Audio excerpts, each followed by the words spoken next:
Les explorateurs de l'infini.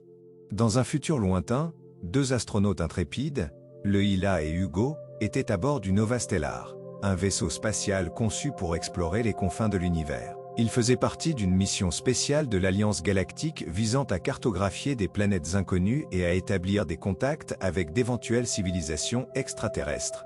Leur aventure allait les mener bien au-delà de ce qu'ils avaient imaginé. Leur voyage débuta paisiblement. Les vastes étendues étoilées étaient fascinantes, mais tout changea lorsqu'un signal étrange fut capté. Il provenait d'un système solaire inconnu, avec une intensité qui défiait la logique. « Hugo, tu vois ça?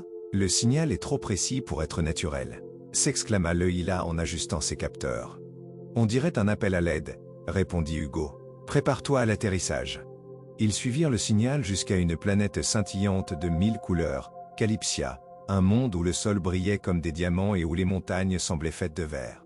Dès qu'ils atterrirent, des drones flottants les entourèrent, diffusant un message holographique. Une voix grave et métallique leur parla. « Bienvenue, voyageurs. Notre monde est en danger. Notre énergie vitale, le cœur Lumina, a été volée par des pirates de l'espace. Aidez-nous, et nous vous récompenserons. » Leila et Hugo acceptèrent la mission. Ils reçurent un appareil appelé le chronoscanner, capable de repérer les traces énergétiques du cœur Lumina.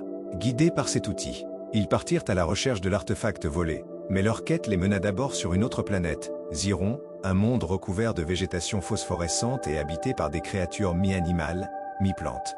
Sur Ziron, ils rencontrèrent une espèce étrange appelée les Floreks, de petites créatures végétales dotées d'une intelligence collective. Les Floreks leur offrirent un fragment de cristal mémoire, un objet capable de révéler des événements passés lorsqu'il était exposé à la lumière. En l'utilisant, ils virent une vision du vol du cœur Lumina, un vaisseau sombre et menaçant, marqué d'un emblème en forme de griffe, s'échapper dans l'espace.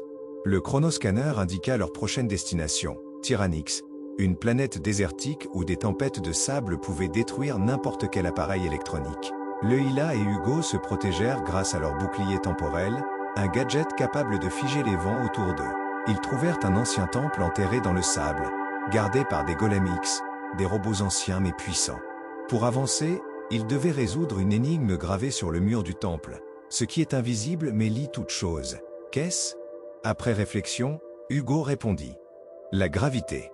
Le mur s'ouvrit, révélant une chambre où ils trouvèrent un réflecteur d'ondes, un appareil qui amplifiait le signal énergétique du cœur Lumina. En l'activant, ils captèrent une forte signature énergétique provenant d'une planète voisine, Nebulari, un monde couvert de nébuleuses gazeuses multicolores. Sur Nebulari, ils furent confrontés à des spectroïdes, des créatures éthérées qui se nourrissaient de lumière. Pour traverser en sécurité, ils utilisèrent leur générateur d'ombre, un dispositif qui créait un champ obscur autour d'eux. Après une série de péripéties, ils atteignirent une base cachée dans une grotte luminescente.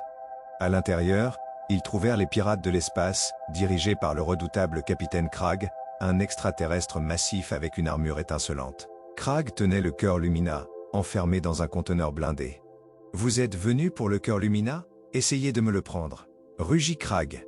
Une bataille intense s'engagea. Leila utilisa un arc plasma trouvé dans le temple de Tyrannix, tandis qu'Hugo manipulait le réflecteur d'ondes pour désorienter les pirates. Grâce à leur travail d'équipe, ils réussirent à récupérer le cœur Lumina et à s'échapper dans un vaisseau volé. De retour sur Calypsia, ils restituèrent le cœur Lumina aux habitants. La planète retrouva sa brillance, et les drones leur remirent une récompense précieuse, une carte stellaire infinie, un artefact unique capable de révéler des galaxies encore inexplorées.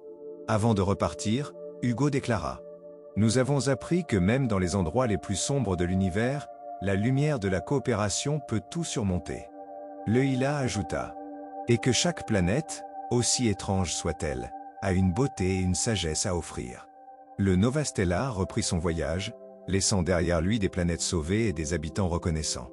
Leçon de vie. Cette aventure apprit à Leila et Hugo, ainsi qu'à tous ceux qui entendirent leur histoire, l'importance de la collaboration, de l'ouverture d'esprit et de la persévérance face à l'inconnu. Peu importe les défis, il y a toujours une solution lorsqu'on travaille ensemble.